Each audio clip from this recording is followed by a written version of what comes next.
Works Department. Before we begin, I'd like to take just some housekeeping items. We do have an exit off to the right here and one behind me. The bathrooms are in the back, and there's also a fire extinguisher against the back wall.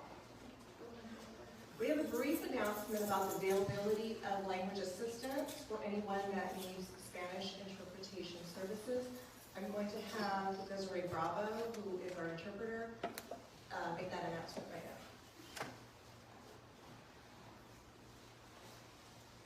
Hola, buenas noches. Mi nombre es Desiree Bravo. Muchas gracias por acompañarnos esta noche. Como Shelly dijo, mi nombre es Desiree Bravo y voy a asistir con la traducción a español. Antes que todo, queremos dejarles saber que hay dos salidas, una aquí a la derecha y otra atrás de mí. También hay baños al fondo del cuarto y un extinguidor de fuegos para emergencia. Antes de que empecemos, queremos dejarles saber que esta presentación va a estar disponible en español.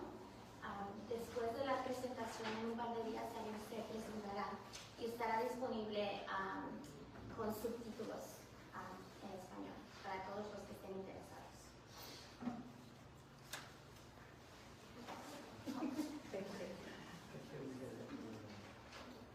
Okay, thank you, Desiree. All right, so tonight we have a short presentation that will cover the condition of the Arroyo Grande levee, action levels for the levee, public notifications and the evacuation order process, and how you can be prepared. The presentation will be followed by a Q&A, so we ask that you hold your questions to that portion of the meeting. At this time, I'd like to introduce District 4 Supervisor Jimmy Paulding, who will make some opening remarks. Good evening, everybody. Thank you for coming out tonight. Of course, we all wish it was a better topic of conversation as we are enjoying the holidays, but it is a really important conversation, and it's important that you're here and those that are watching from home on our live stream. The goal of the county here is to ensure that everybody is prepared as possible for the storms that we will see between now and this winter season. And as you all know, in January, February, March, we saw quite a lot of water. And we learned terms like cyclone bombs and atmospheric rivers for the first time. And we want to make sure that if we see that level of rain and flooding events, that we are prepared as a community. So thank you for being here. Thank you to the Oceana Community Services District for allowing us to use this facility. And thank you to our staff for preparing the presentation that you all see tonight. One of the things that we have done as a county is try to rehabilitate the AG Creek levee to protect against the flooding impacts that we saw earlier this year. Our staff will get into more detail as to what we have done and talk about where we are in terms of risk level based on how much rain we get.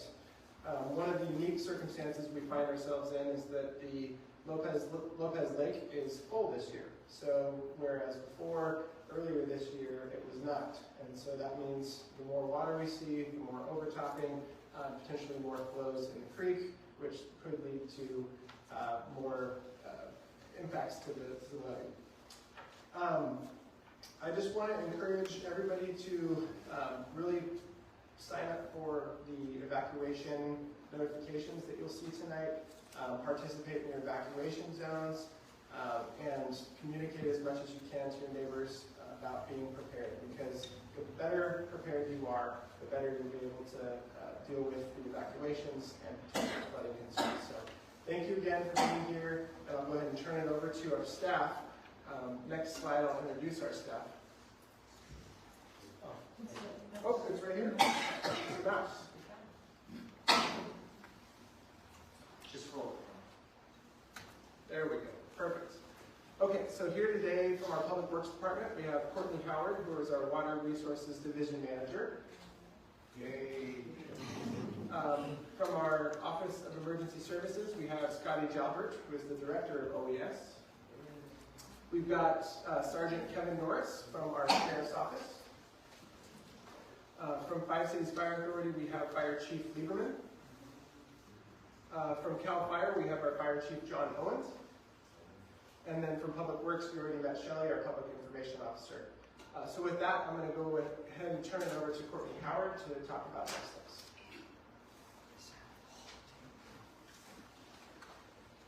Good evening. Thank you all for being here and thanks for the opportunity to provide this information.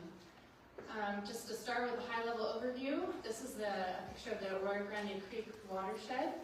The upper part of the watershed, rain falls up there, it lands and makes its way into Lopez Lake, which then fills up and can spill into Arroyo Grande Creek.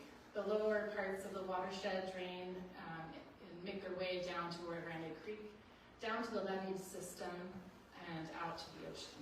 So starting with that big picture, and then zooming in to the levee portion. The red line represents the north side of the levee, and the blue line represents the south side of the levee. We were successful in getting permits to increase the capacity of that channel. We finished that project in 2020. However, that we can only do so much, and the bigger storms, it would exceed the capacity of that levee portion, which is what we want to talk about today, to being ready for. What we see in the severe storms and what we saw this winter were downed trees and then a buildup of debris and sediment. And these impacts can lead to damage such as overtopping and the erosion that happens as it's draining over the levee. The other impacts we see are scouring of the inside of the levee, and we also see what we call through seepage, where the water levels, when they're high inside the creek, they can find their way through cracks in the levee, through the soil system, and out the other side, which causes additional erosion. So those are some of the impacts in these severe storm events that we're watching out for, and it can lead to an actual breach of the levee, which is what we experienced this season. And when the levee breaches, it flows out into the floodplain and can have these severe impacts that we've all experienced. What we've done to repair some of that damage, we were able to do between storms and during storms. We were able to repair some of the outside slope damage with rock and levee protection. We were able to fill in the breached portion of the levee. We were also able to lay down some plastic to help prevent that through seepage. And that was really important work to do because it helped us get through the March storms. After the storm season, we were successful in restoring to the 2020 design capacity using our existing environmental permits. We were able to also restore some of the reinforcement mat to help address some of the erosion that can happen when it does overtop, so we don't have that continuing impact. What we're still working on because of the complexity of design is that through seepage issue.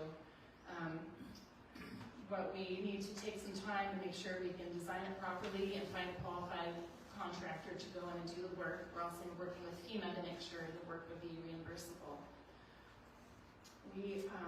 What we want to do is put a hydraulic barrier in the middle of the levee so that we can prevent the water from going all the way through.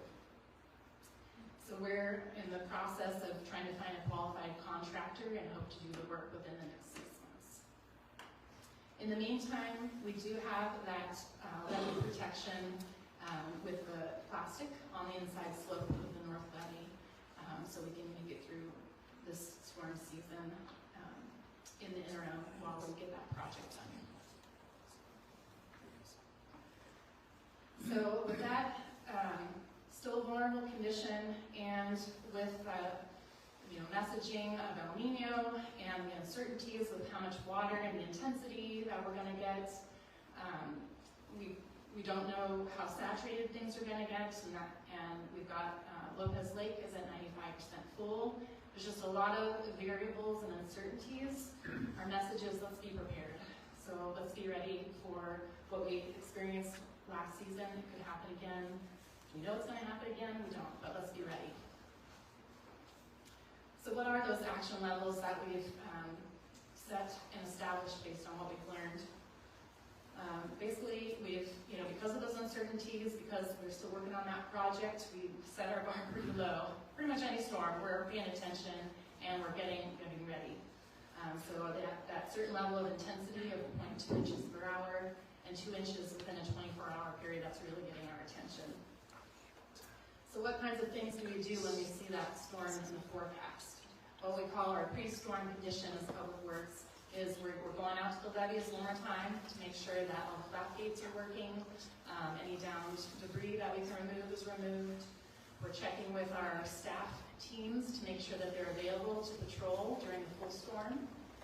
We're beginning to coordinate with the emergency leaders, OES, and others. When the storm hits, we open our levee operations center, which is a trailer that we have out at 22nd Street, so that we can be on site and start our patrols and start looking at the conditions and confirming and communicating those conditions continuously with the emergency leaders so they can make informed decisions. And at some point, we'll confirm that the flow is decreasing and the storms are subsiding, and we close the levee operations at that post-storm determination, and then continue with our post-storm inspections to see if there's any damage and address any of those issues. So those are kind of our different action levels. I'll talk more now about the full storm, what we look for. So our key things that we look for are the potential to overtop to the south, the north levee vulnerabilities, that through seepage and erosion if we see it, and then the coastal lagoon area, so Meadow Creek area. I'm going to talk about that real quick just to remind everyone that we do have some flow that goes directly to the Meadow Creek area and drains into the lagoon area. And I just want to speak about the importance of the flat gates and how those work. When Arroyo Grande Creek is higher than Meadow Creek, we don't want it backflowing into Meadow Creek and exacerbating or making it worse in that lagoon area. When Arroyo Grande Creek is lower, then it can drain. We don't want it to go back and make it even worse. So that's the importance of making sure those flat gates aren't jammed open so that they can function properly. So appreciate your help in keeping an eye out for that so our patrols don't have to try to get down there and unjam it. But that's definitely a key thing we look for when we're out patrolling. We're looking for that down debris, we're looking for erosion. We have a repair contractor on standby that if it's safe, then we'll have them go out and address anything we see. We're continuously talking to the emergency leaders about what we're seeing. We're verifying that the stream gauge levels are accurate and trying to estimate that timing of creek level peaks. And we've kind of set some triggers based on that experience so that we give enough time for people to evacuate should that be warranted. This is just a picture of some of the field measure or devices that we have to go along with our online system of real-time weather data that anyone can access. So if you're interested in watching the activity of the rain gauges and the stream levels, that's our website for real-time weather information.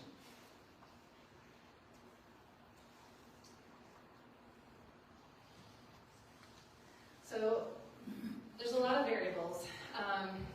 While we've set some guidance on in terms of numbers and what we're seeing, that can change based on our continuous monitoring of the conditions. You know, if Lopez is spilling, if there's down debris, if we're seeing erosion, we can make these recommendations to emergency leaders quicker than what this might show. So I just want to have that overall caveat that while we have this guidance, if there's anything we see that warrants giving the recommendation to evacuate, we would make that recommendation. But in general, we're looking for the creek levels moving through 27 feet at 22nd Street and more rain on the way, more intense rain on the way. Again, it might be sooner. We want to make sure that we're giving the evacuation warning early so that there's plenty of time to get ready. But we want to be thoughtful about evacuation orders. So if we're seeing that continued increase at higher levels and that rain continuing, then we'd likely recommend that evacuation orders be issued. We're also looking at the lagoon area for continued rise. So that's kind of our guidance that we have, in addition to any kind of condition that we think warrants communicating with Office of Emergency Services on issuing certain warnings or orders. So that's how Public Works is out in the field and looking at conditions and communicating to our emergency leaders. And I'll turn it over to our emergency leaders at this point to talk about notifications.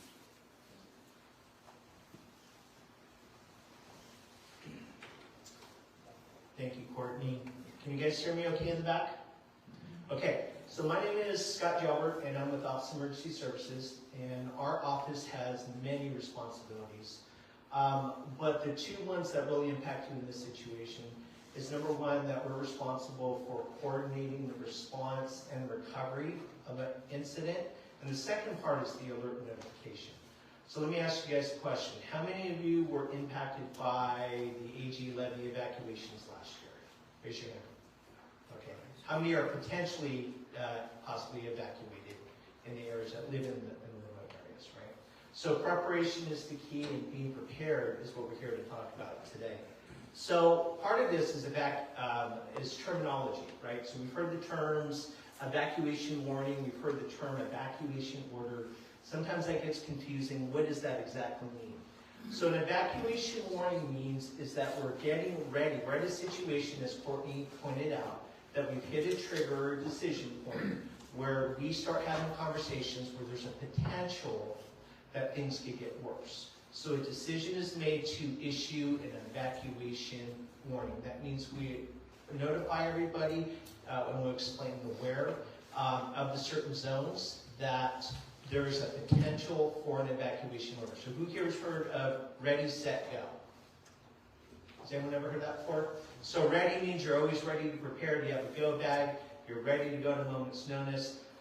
Set means that when we issue an evacuation warning that you're prepared to be evacuated. And we'll get a little more into the specifics in a little bit. And then when we say go, that's the evacuation order. And what we don't want to do is wait at the time of the order to try to figure out what to do, right? So the order means is we need you to leave the area. That's where we contact the sheriff's office. The sheriff's office issues a closure. They remove everybody from the area. We close, secure the area, and wait till we can return. Now, there's a third protective action that you may hear us use, probably not in this situation here with the levy, but it's called shelter in place. And that's when we want you to stay put, right? We want you to stay inside your home or stay in a certain location because we don't want to move. Does that make sense? Okay. So how do we make our notifications? Well, we use a whole bunch of tools to make sure that you're notified because not one works for everybody. So we'll start off at the top. Who here has heard of Zone Haven? Okay, Zone Haven. Yeah, some people. Zone Haven is a new software that we contracted with this year. And what we did basically is we took the entire county and we made it into a giant puzzle. And we took the puzzle pieces and we broke it up into sections and we issued numbers to each one of those sections. And the concept is if we have to do a large-scale evacuation, we may say you need to evacuate FIV E024. And then you're like, oh, I know what zone I live in, because the concept is know your zone. And then we'll issue that number so everybody knows what zone they live in, and it makes the evacuation a little more streamlined.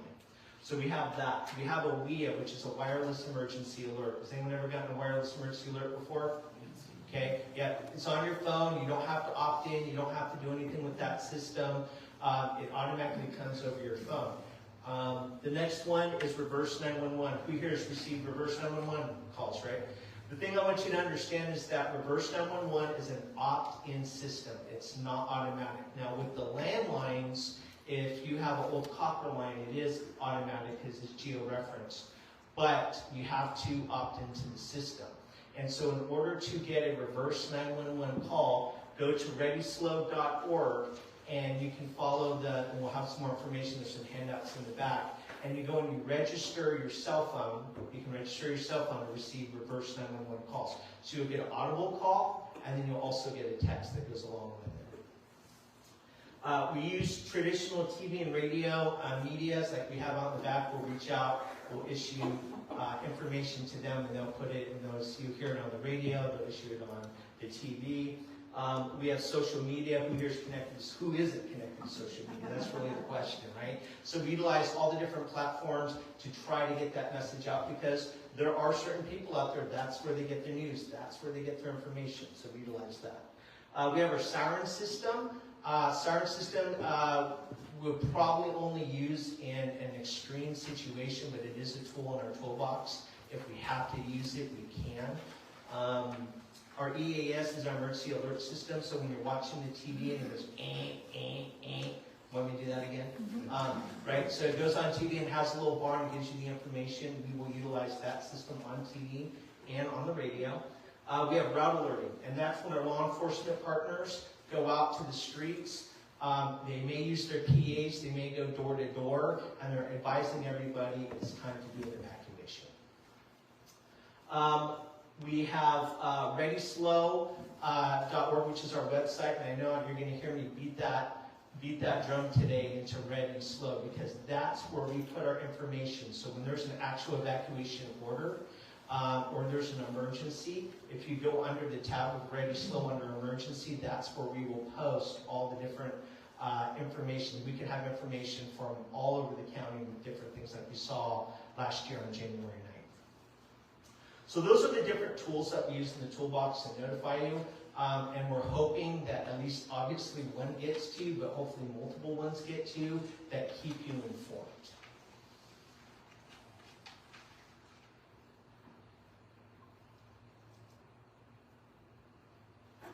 And there we go. Okay, so who's seen this map before? Right, so we've taken the AG levee area, and we've basically broken it up into 3 different sections. You have the south area, which is south of the levee, you have north of the levee, and then you have the lagoon area.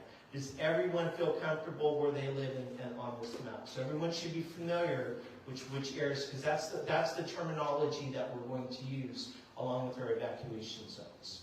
And then again, we have more information, we have it on our website.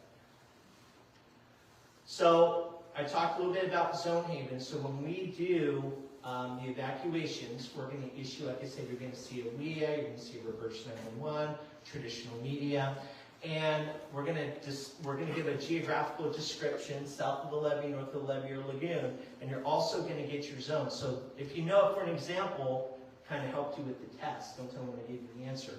But if you live south of the levee, you're in SLC E315. That's your zone number, right?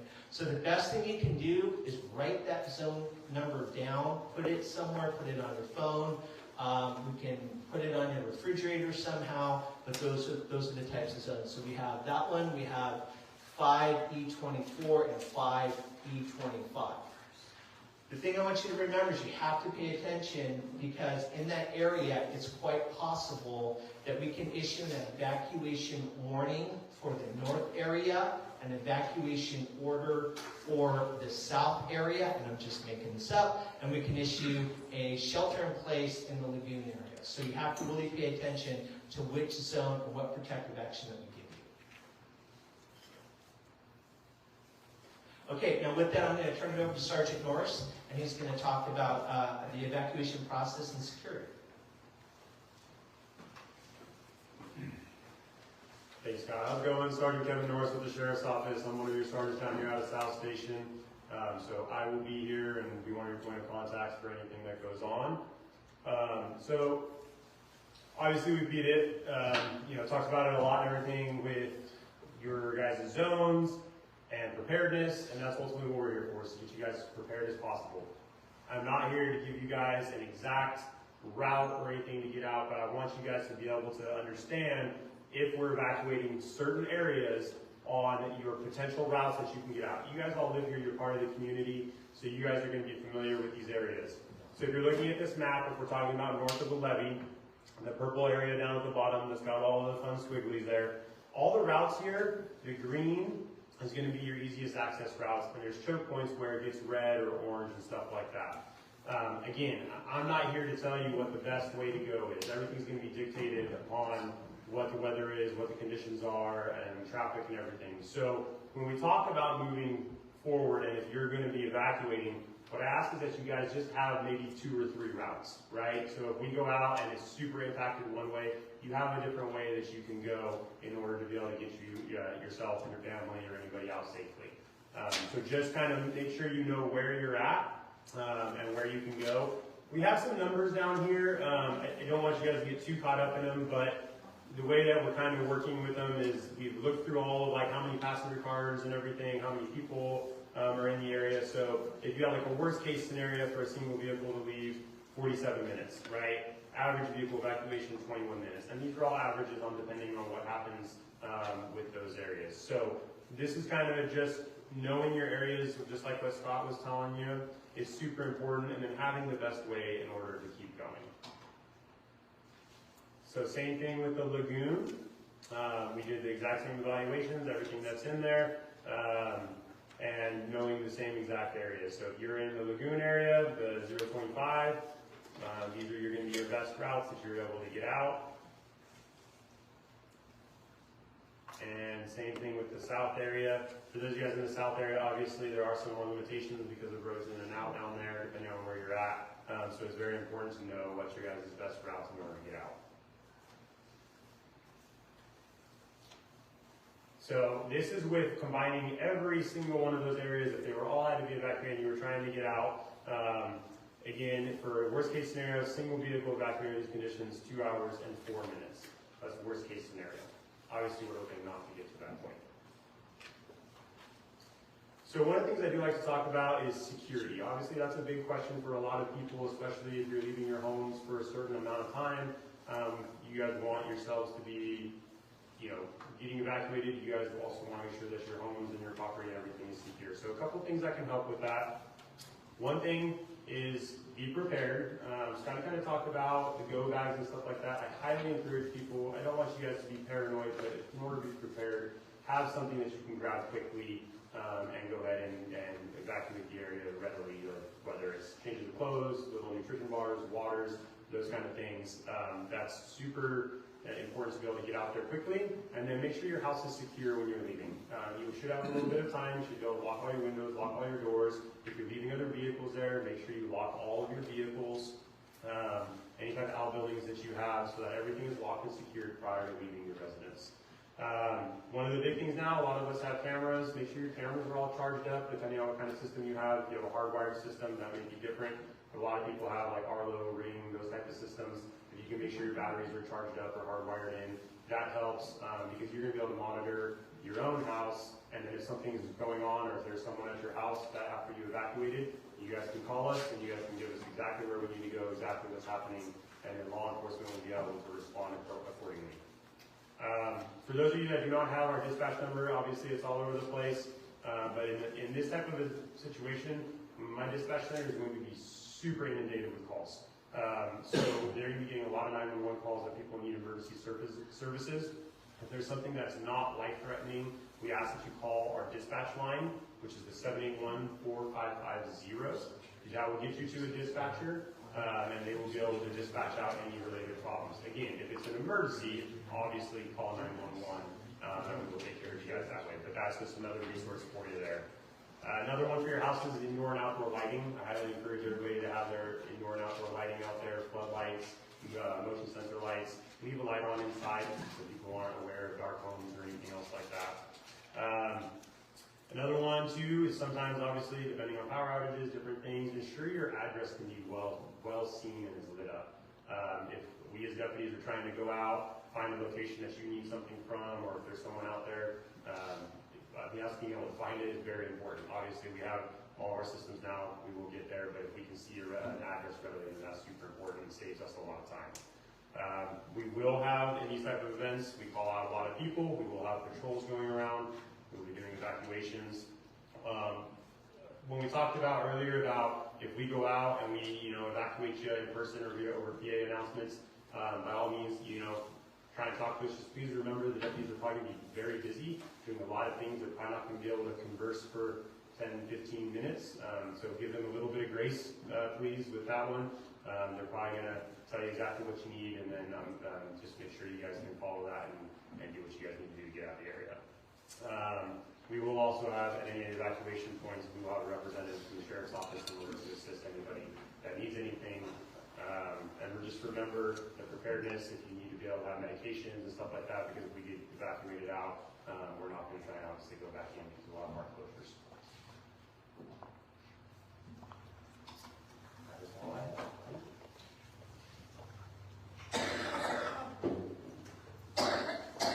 Okay, so now we get to the fun part, right? So we're going to talk a little about preparation and being ready to go. Statistically, right, if we look at the projected weather, and we look at the condition of the levee, and we look at the trigger points that we have, and we look at Lopez, there's a high likelihood that we're going to have to issue protective actions in this area. And with that being said, what we don't want to get is evacuation fatigue. And we've seen this in fire areas, we've seen this in other disasters, where the likelihood is we may have to issue warnings or evacuations 3 or 4 times this winter season. And we ask and you are telling you it's time to go, it's time to leave. And we leave for 24 hours, and then you got to come back, and then 2 days later we're doing it again. Who here would get tired of that situation, right? But here's the thing, we're doing it for your safety. And it's really important that we don't take it lightly or just go, oh, I'm going to stay, I've done it 3 times, nothing has happened thus far. Because it's the one chance that thing actually does happen is when we're going to get caught, right? So we want to make sure that you're prepared for that. And I'm asking you that I understand it's completely inconvenient, and it's going to be troublesome, and it's going to be really annoying, but this is all for your safety, okay? Okay, so preparing your home. Before any of this happens, again, preparing for the worst case scenario, right? I drive my family nuts because I'm the guy that walks around going, if it's predictable, it's preventable. And we need to prepare, and I have drinking water, and I have food in my house, and my wife's just looking at me like, what the heck, right? But you got to be prepared. So with that, take pictures of your home. Why are we doing that? Well, we're taking pictures of home, something happens. You have evidence with the insurance companies of things that you had, like furniture and items around the house, that you can show to them, and the contents. So has anyone ever had to report anything to their insurance company before? Right? And then could you imagine in my past life having to deal a lot with this, where someone loses their home, they lose everything in there. And then they got to sit there with the insurance company and like a fire, and they got to try to figure out what did I have? Who here remembers everything that they have? So by taking these pictures, it's super helpful. You can keep it in Dropbox, or you keep it on your phone, you keep a record of it, so if something bad happens, you have documentation. Make sure, find out, who here has flood insurance. If you have flood insurance, that's great. If you don't, or you're not sure, contact your insurance company. Find out if you do have flood insurance. Find out what happens if there is a flood. Get that information ahead of time. In the event where, I love the mouse. There we go. In the event that there's an evacuation warning is coming, or there's water, or we're going to get rain, take those real valuable things that are irreplaceable, get them off the ground, right? Have emergency supplies. In the back, we have some handouts for you to give you some information, some things to think about. Also, too, if you can go to readyslow.org, there's further information there. But what are some of the things that we should have on hand for emergency supplies, right? Some of the basic food, water, making sure that we have that type of stuff. We here have animals, domestic animals, right? We have backup food, because what if we get isolated into our homes and we have to take care of that, right? So having emergency supplies around the house in case that, for whatever reason, you may not be evacuated, but you have to hunker down. We all lived that through COVID, right? All the different things. I got those 4 jars of peanut butter on my COVID shelf still, just in case anything, right? And then securing documents. One of the things that I've learned personally is I've taken all the birth certificates, I've taken the marriage certificates, I've taken everything and I've scanned them. And I put a digital format and I put it in my Dropbox account. And that way, if something happens and I lose the hard copies, at least I got a digital copy. So those types of things of securing your documents. So, being prepared to evacuate. So now our home's ready, we're ready to go. Have an emergency plan. So we don't know when the evacuation orders are going to happen. It can be in the middle of the night, it can be at day, some of us could be working, some of you have children in school. Have an emergency plan that address how you're going to get a hold of each other and where you're going to meet up. Sergeant Norris talked about identifying your evacuation routes. It's really important now before the emergency happens is, one night, grab a coffee and go take a ride of how you're going to get out of that area. Make sure that you're familiar with those streets. Do it at nighttime. Take a drive at night. And then figure out what your alternative routes are if you have any. Because what if that road is blocked? What if a tree comes down? And what you don't want to do at the time of the emergency is try to figure out how to get out of the area. So pre-plan that one day. See, I told you I was a little crazy with I went in some drive around the neighborhood, right? Cup of coffee. Okay, all right. How are you going to communicate in an emergency, right? Do you have a point of contact? So we all rely on cell phones, right? But what if cell phones go down? What if we can't use cell phones? Maybe finding someone that is a report to person, you find out some way to get a hold of them so you have a point of contact and checking in to make sure that everybody is okay. Facebook, I think, has that check-in app. Has anyone ever used that before? That check-in app, that's another option that you can use. Making sure that you have a grab-and-go bag, and that's really important for you folks, right? So it's kind of like living in, as I call it, fire country. You guys should be ready to go. So as this winter time comes, as we're getting ready for our first series of storms, put together a go bag. Again, we have a handout with a checklist, but things like clothing, medications, phone numbers, phone chargers, how about animal supplies? You have all your stuff ready to go. So when those numbers that we saw in the time to evacuate, that was based on once we issued that evacuation order, that vehicles are on the road within 15 minutes. Okay? So we don't need to panic. We need to leave in an orderly fashion. But we should have a go bag ready to go so we're not sitting there scrambling at 2 o'clock in the morning trying to figure out what do I take with me, what don't I take with me.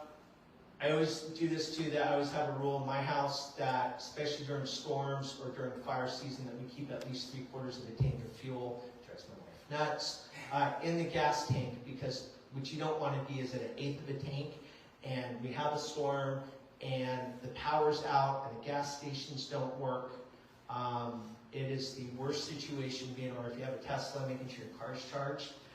So make sure that your vehicles are ready to go, and make sure that your cell phone's charged, especially if we're focused on using that as an emergency notification. Power goes out, you may not be able, who here has got battery backups for your, those little portable battery backups? Those are always really good to have. Okay, so now we get to the point where it's time to evacuate. What are we going to do? So first off, we're going to secure our home. Like Sergeant Norris said, we're going to make sure our doors are locked, we're going to make sure our lights are on, we're going to make sure that the stove is off, we're going to take care of all those different things, secure our home, and then we're going to grab our, if you have domestic animals, and grab your supplies in your go bag, and you're going to safely drive out of the area, right? There's no need to speed. Take your time, because what's going to happen is as you're driving on the road, what's everyone else doing? Right? And the ones that the kids are driving, slapping their kids, going, hey, calm down back there. And people are distracted. People are, don't listen to this, sorry. Talking on their cell phones. People are going to be distracted. So you have to be really attentive to driving safely out of the area. So what we don't want to do is cause that accident, and then that accident blocks the road, and then no one else can get out. And then what we established, and this was last year, we established a safe point. So there's no requirement to go here, but for whatever reason, if you want a safe point or you want to, you can go to the Oceano Community Center, and that's the point where we're going to have personnel, and hopefully we'll have more information. Realistically, we may not have any additional information. It may be that, hey, we've hit our triggers, the evacuation orders have been issued, we're waiting to see what's going to happen. But it's a point where everyone can gather, you can meet with your neighbors, you can meet with family members, whatever the case is. It is a point of location, so you can drive there. And then again, keeping an eye on readyslow.org. That's where we're going to post the information on the updates and utilizing all those other tools that we have.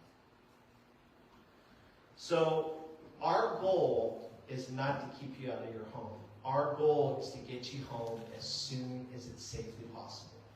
And so, as soon as we can, we're going to get you back to your house. If we get to a situation where this evacuation order, I mean, last year, right, our evacuation orders were like overnight, right? What was the longest? I don't know, realistically, I don't have it in my head. Did we have anyone that was over 24 hours on the orders? We did.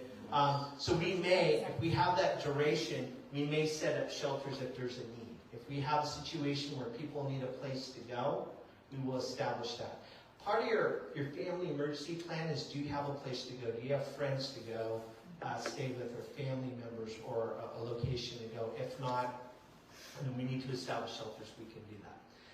We talked about general information, right? So if it's a law enforcement issue, you're going to call the number that Sergeant Morris gave you. If you have general questions, we will have public information officers out at some point. It's going to take a little bit to get there, but we will get some people out there at the community center. But if you have questions and information, you can call this number, 543-2444, if you need additional information. So as far as repopulation goes, that means, okay, so one of the other things that you will see is that the orders have been lifted. We will use that terminology.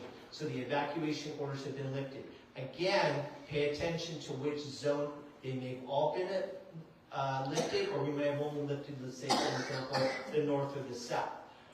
When that happens, we're going to do the same system. We're going to let everybody know that the orders have been lifted at which zones that we're talking about. Law enforcement is going to go ahead and unblock the roads. They're going to open up the roads and allow people back in.